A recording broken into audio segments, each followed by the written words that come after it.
తాకట్టులో ఉన్న బంగారాన్ని విడిపించి ఆ రోజు ఆన్లైన్ రేటుకే మేము కొంటాం. Sharma gold company. నమస్కారం, సుమన్ టీవీకి స్వాగతం.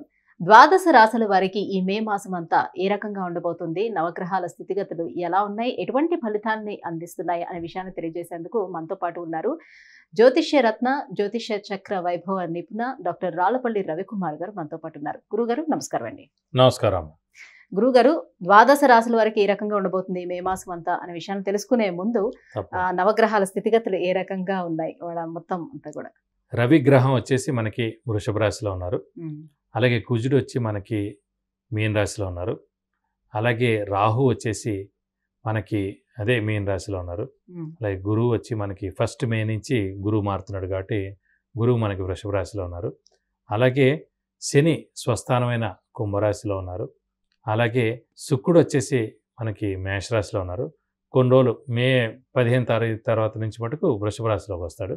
అలాగే ఆఖరిగా వచ్చి బుధుడు వచ్చేసి మటుకు మనకి వృషభ రాశిలోకి వస్తాడు. ఇప్పుడు మనకి నర్మదా నది పుష్కరాలు కూడా స్టార్ట్ అండి 1 మే నుంచి. మనం ఎప్పుడైనా సరే ఒక రాశి నుంచి ఇంకో రాశికి గురువు మారినప్పుడు ఎలా చూసుకోవాలంటే, పుష్కరాలు ఎప్పుడైతే ఆరంభం అవుతాయో ఆ రోజు నుంచే మనకి గురువు ఒక రాశి నుంచి ఇంకో రాశిలోకి మారుతున్నట్టు అన్నమాట. బట్ 1 మే నుంచి మటుకు మనకి వృషభ రాశిలోకి గురువు ప్రవేశించాడు. ఈ సంవత్సర కాలం అంతా కూడా మనకి కేవలం ఒక సంవత్సర కాలం ఉంటాడు. సంవత్సర కాలం ఉంది. అందుకే 12 రాశులు కాబట్టి 12 ఒక్కొక్క సంవత్సరం కలిపితే పుష్కర కాలం అంటారు మనం. సో అందుకే 12 సంవత్సరాలకి పుష్కరం అంటారు. గురుగారు, మిథున రాశి వారికి ఈ మాసం అంతా ఎలా ఉండబోతుంది? గురుబలం ఎలా ఉంది? అలాగే శని ఎలా ఉన్నారు వీళ్ళకి?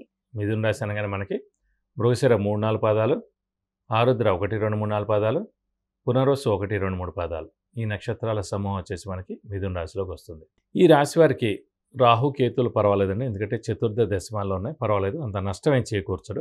అలాగే ముఖ్యంగా శని భాగ్యస్థానంలో ఉన్నాడు. భాగ్యస్థానంలో ఉన్నా కూడా స్వస్థానం అంటే ముఖ్యంగా స్వస్థానంలో ఉన్నాడు కాబట్టి మిథున రాశి అధిపతి బుధుడు, శని మిత్రులు కాబట్టి మీకు భాగ్యస్థానంలో ఉన్నా కూడా ఖచ్చితంగా యోగాన్ని ఇస్తాడని చెప్పుకోవాలి. నష్టం అయితే ఏం చేయడు, ఖచ్చితంగా యోగాన్ని ఇస్తాడని చెప్పాలి. అలాగే ఈ మిథున రాశికి యోగకారకుడు, అదృష్టకారకుడు, లక్ ఫేవర్ చేసే గ్రహమైన శుక్రుడు మనకి వృషభ రాశిలో స్వస్థానంలో ఉన్నాడు కాబట్టి అదృష్టం ఈ నెలలాళ్ళు కూడా పరిపూర్ణంగా ఉందని చెప్పాలండి. సో ఎప్పుడైతే అదృష్టం బాగుందో సో మనకి హార్డ్ వర్క్ కూడా బాగా చేసుకుంటే మనకు కలిసి వస్తుంది. అలాగే గురువు మటుకు మనకి వ్యయ స్థానంలో ఉన్నాడండి. వ్యయ అంటే ఖర్చు స్థానం, నష్టం, నిద్ర ఎక్కువగా పోవడం, ఇవన్నీ కూడా జరుగుతాయి అన్నమాట. కాబట్టి గురువు వ్యయ స్థానంలో ఉన్నాడు కాబట్టి, వ్యయ స్థానం అంటే ఖర్చు స్థానం కూడా అనుకున్నాడు కాబట్టి మంచి ఖర్చులే చేస్తారు. ఏదైనా ఎవరైనా వివాహం విషయంలో కానివ్వండి, లేకపోతే ఎవరైనా ఇల్లు కట్టుకుంటారు అనుకోండి, ఎవరైనా ఒక బండి కొనుక్కుంటారు, ఏదైనా సరే ఇలాంటివైనా చేస్తుంటే కానీ ఖచ్చితంగా మీరు వారికి సహాయ సహకారాలు చేయడం అలాంటివి జరుగుతాయి. అలాగే మీ ఇంటికి కూడా కొత్త వస్తువు ఏదైనా కొనుక్కోవడం ఇవన్నీ కూడా చేస్తారు. సో మంచి ఖర్చులే, ఎందుకంటే శుభగ్రహమైన గురువు మనకి వ్యయ స్థానంలో ఖర్చు స్థానంలో ఉన్నాడు కాబట్టి ఈ సంవత్సర కాలం మంచి ఖర్చులే చేస్తారని చెప్పుకోవాలి. అలాగే తీర్థయాత్రలు చేస్తారు, దైవ దర్శనం చేసుకుంటారు, గురువుని దర్శిస్తారు, అలాగే గురువు యొక్క బ్లెస్సింగ్స్ పొందుతారు, దైవ దర్శనం చేసుకుంటారు. ఇది కాకుండా ఆరోగ్యం కూడా బాగుంటుంది, ఎందుకంటే శని అనేవాడు బాగున్నాడు కాబట్టి ఈ సంవత్సర కాలం కూడా పాటు ఈ నెలలాళ్ళు మటుకు ఆరోగ్య విషయంలో ఏం ప్రాబ్లం లేకుండా చాలా బాగుంటుందని చెప్పుకోవాలి.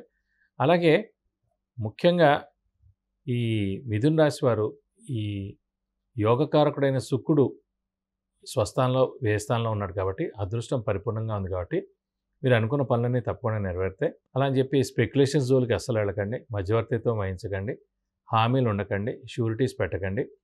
అలాగే వ్యాపారస్తులకు మటుకు మిశ్రమంగా ఉంటుందని చెప్పుకోవాలి. ఎందుకంటే అండి గురువు మామూలుగా ధనకారకుడు అయ్యి గురువు వ్యయ స్థానంలో ఉన్నాడు కాబట్టి ధనానికి మటుకు కొంచెం ఇబ్బందులు బాగానే ఉంటాయని చెప్పుకోవాలి.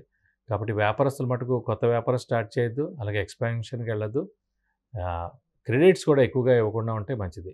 అప్పుల వాళ్ళ బెడద తప్పదు, కొత్త అప్పులు కూడా చేయాల్సి ఉంటుంది. కాబట్టి వ్యాపారం ఎలా ఉందో ప్రస్తుతం అలాగే నడిపిస్తుండండి, అంతేగాని దాన్ని ఎక్కువగా ఎక్స్పాన్షన్ చేయడం కానీ కొత్తది పెట్టడం కానీ చేస్తే మటుకు నష్టపోయేందుకు అవకాశాలు చాలా ఎక్కువగా ఉన్నాయి.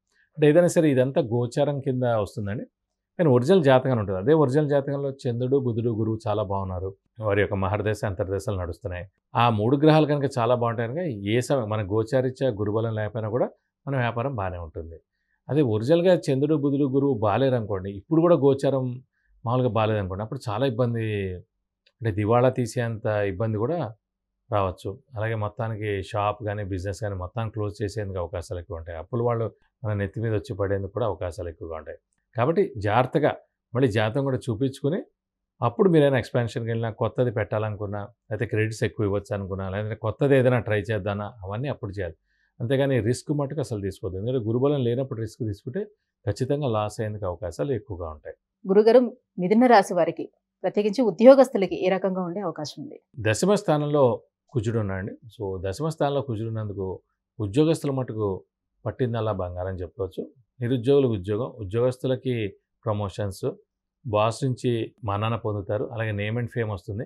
అలాగే వీరు ఫారెన్ టూర్ కానీ, విజిట్స్ కానీ, అసైన్మెంట్స్ కానీ ఇది సరైన సమయం చెప్పొచ్చు. ఇప్పుడు గట్టిగా ప్రయత్నిస్తే కనుక ఈ నెలల్లో కూడా ఈ మే నెలలో వెళ్ళేందుకు అవకాశాలు చాలా ఎక్కువగానే చెప్పుకోవచ్చు.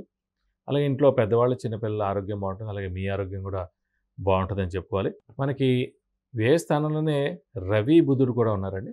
రాశ్యాధిపతి అయిన బుధుడే వ్యయ స్థానంలో ఉన్నాడు కాబట్టి బాగా కష్టపడితే కానీ పనులు జరగవు. బద్ధకం పెరుగుతుంది.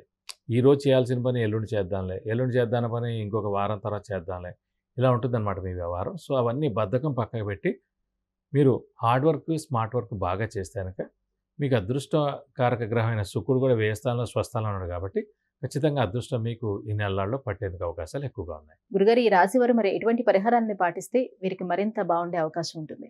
ఉద్యోగస్తులకి ఈ నెల ఎలా ఉండబోతుందంటే వారికి పట్టిందల్లా బంగారం అని చెప్పుకోవచ్చు.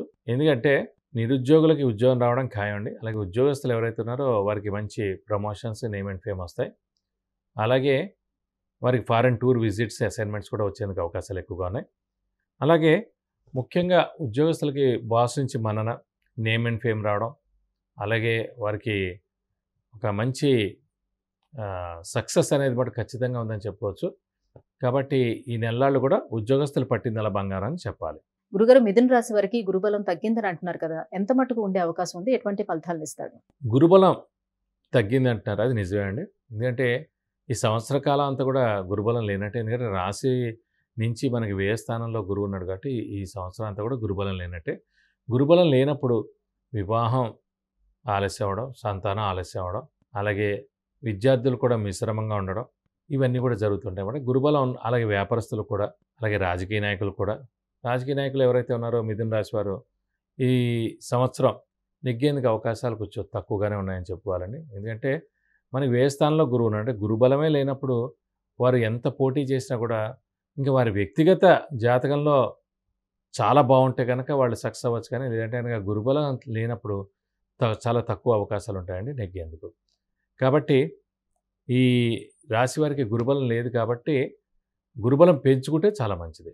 ఈ నెలలాళ్లే కాదండి, సంవత్సర కాలం అంతా కూడా మనకి గురుబలం లేదు కాబట్టి సేమ్ వృషభ రాశి వారిలాగే ప్రతి గురువారం ఉపవాసం ఉండడం, అలాగే దత్తాత్రేయ స్వామిని ఎక్కువగా పూజించడం, ప్రతిరోజు దత్తాత్రేయ స్వామి అష్టోత్తరం చదువుకుంటే మంచిది. అలాగే వీలైతే ప్రతి గురువారం దత్తాత్రేయ స్వామి టెంపుల్కి వెళ్ళి 41 ప్రదక్షిణాలు చేస్తే మంచిది. అలాగే వీలైతే కనుక ఇంకా గురుబలం సరిగ్గా లేదు, మనకి దైవబలం తక్కువగా ఉంది, ఏ పనులు జరగట్లేదు అని అనిపిస్తే మనకు ఖచ్చితంగా గురువుకి 16,000 సార్లు జపం చేయించి శనగపప్పు కేజీంపో ఒక ఎల్లో లుంగి 1000 రూపాయల వర్త్ గోల్డ్ ఐటమ్ దానం ఇస్తానికి మీకు అన్ని విధాలా మంచి చేకూరుతుంది. గురుగారు, మిథున రాశి వారికి ఈ మాసం అంతా ఎలా ఉండబోతుంది, ఎటువంటి పరిహారాన్ని పాటించాలి అనే విషయాన్ని తెలియజేసినందుకు ధన్యవాదాలు. నమస్కారం. విద్య, ఉద్యోగం, వాహనం, వ్యాపారం, వివాహం, ఆరోగ్యం, ఆర్థికం, గృహం వీటన్నిటికీ సంబంధించిన విషయాలను తెలుసుకోవాలంటే కింద స్క్రోల్ అవుతున్న నెంబర్కి వాట్సాప్ మెసేజ్ చేసి గురువు గారి అపాయింట్మెంట్ ను పొందవచ్చు. సుమన్ టీవీలో మీ పర్సనల్ అండ్ బిజినెస్ ప్రమోషన్స్ కోసం కింది నెంబర్ కి కాంటాక్ట్ చేయండి. సుమన్ టీవీలో మీ పర్సనల్ అండ్ బిజినెస్ ప్రమోషన్స్ కోసం కింది నెంబర్ కి కాంటాక్ట్ చేయండి.